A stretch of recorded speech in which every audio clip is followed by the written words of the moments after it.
Hello everyone and welcome back to the Beer Junkies. Today we are brewing a sweet stout. The sweet stout is a very rich, full-bodied stout that is not quite as dry as its Irish stout counterpart. We are going to walk you through our grain bill, the hops we use, the yeast we use, the water profile, and then we're going to walk you through our mashing profile, alternate mashing profiles, the sparge, boiling, whirlpool, knockout, and then at the very end, the taste test. So stick around and enjoy. All right, first things first, as always, we're getting that water profile right.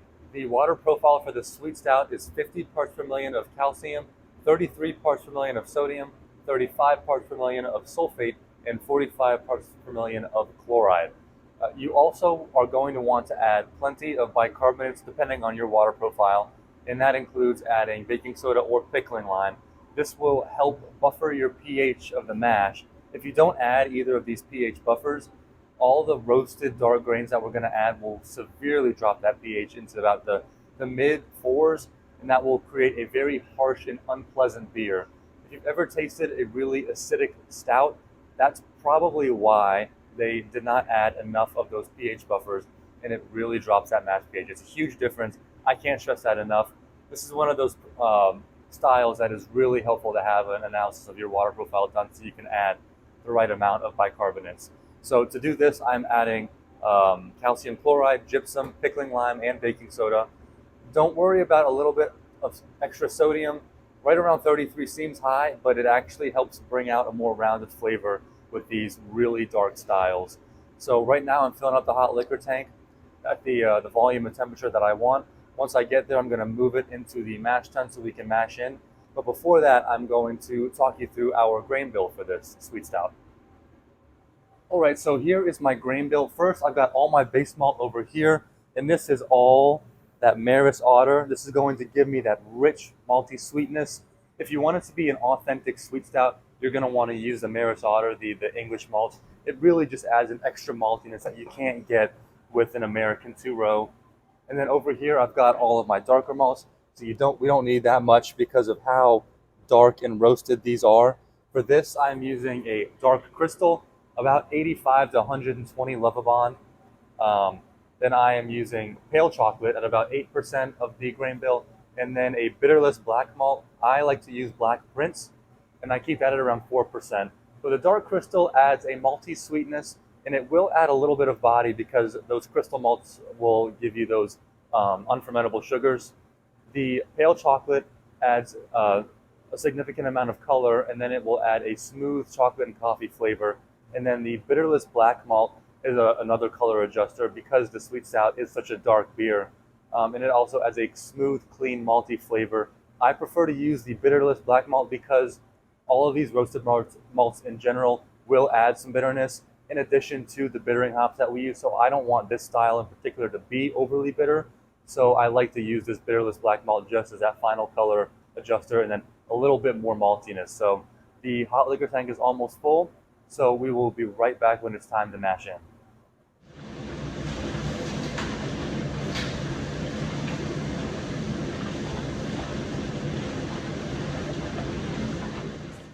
All right, the mashing profile can vary a little bit depending on which yeast you decide to go with. We're using a lower attenuating strain, the British Ale yeast from White Labs. So we are mashing at 152, 151 degrees for about 60 minutes. If you're using a higher attenuating strain, like the yeast strain that we normally use, such as California Ale with a higher attenuation rate, you may want to consider mashing at 156 degrees for 40 minutes. That will produce some more unfermentable sugars and build that body up a little bit. But since we are using a lower attenuating strain, we want some more fermentable sugar so the body isn't too high. Even though it's a sweet stout, we don't want it to be cloying. So we're going to mash for 60 minutes at 152. After the 60 minutes are up, we're going to proceed to mash out. So I'll be back when it's time to mash out. But this is our mashing setup. As always, we are pulling the wort from the bottom of the mash tun, going through our wort pump into the lower herms, out of the upper herms. And you can see in here, our mash. And I wish you could smell that. It smells just like chocolate and coffee. We've got about 15 minutes left in the mash, and then we're going to begin to mash out. So I'll be right back when it's time to mash out. Well, we just finished the mash, so I am raising the temperature of the hot liquor tank for mash out. is at 172 right now. The mash tun's already working its way up to 156. Once we get up to about 166, 168, we'll begin to sparge. All right, we just got to mash out, so now we're sparging. We're pulling the wort from the bottom of the mash tun over there, going through our wort pump, and we are filling up the boil kettle. We got the flame going to heat that up. At the same time, we are pulling clean brewing water from our hot liquor tank, going through our pump, and then up here, rinsing the rest of those residual sugars. So once the sparge is complete, we'll be back when it's time to boil. For the sweet stout, you want to use an English hop. We like to use East Kent Goldings.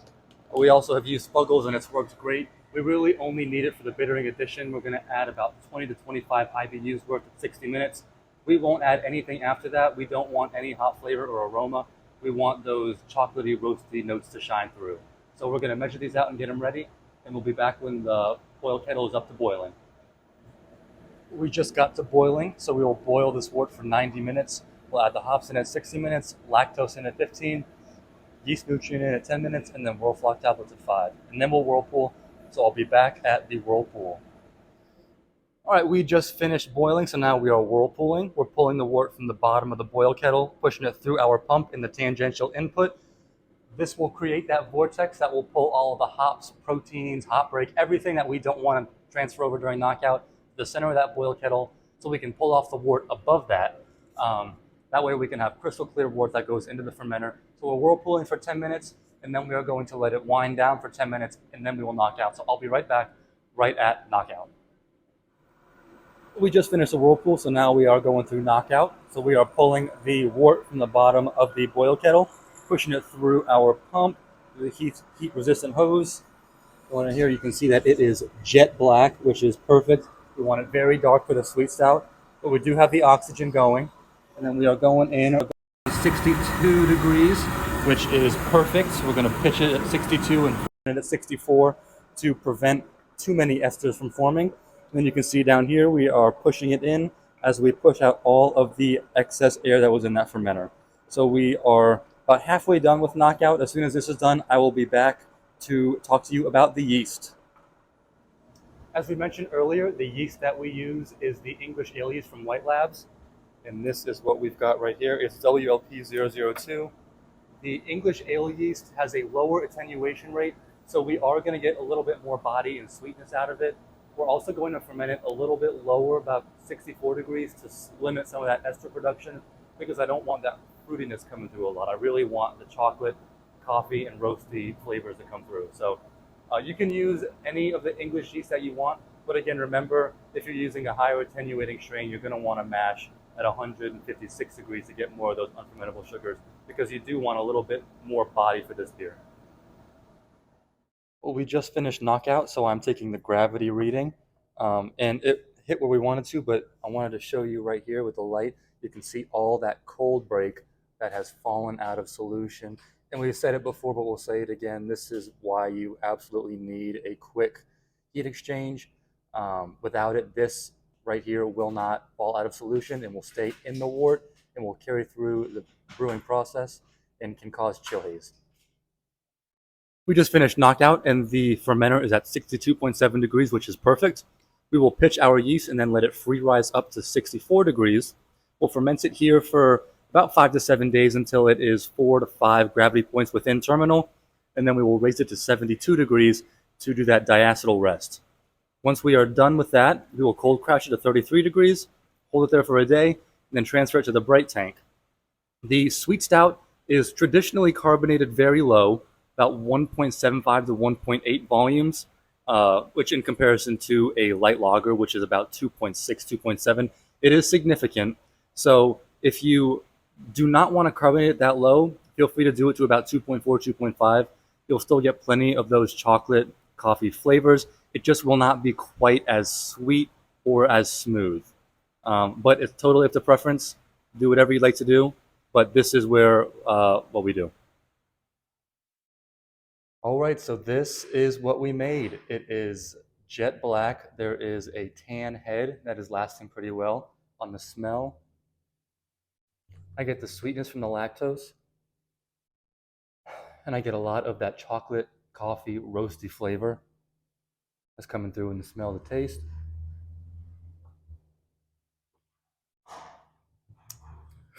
It's very smooth, espresso-like. There's a little bit of chocolate in there, but it is full-bodied. There's definitely hints of sweetness, but overall, it is delicious. We're over the age of 21. We do not condone underage drinking. Please drink responsibly.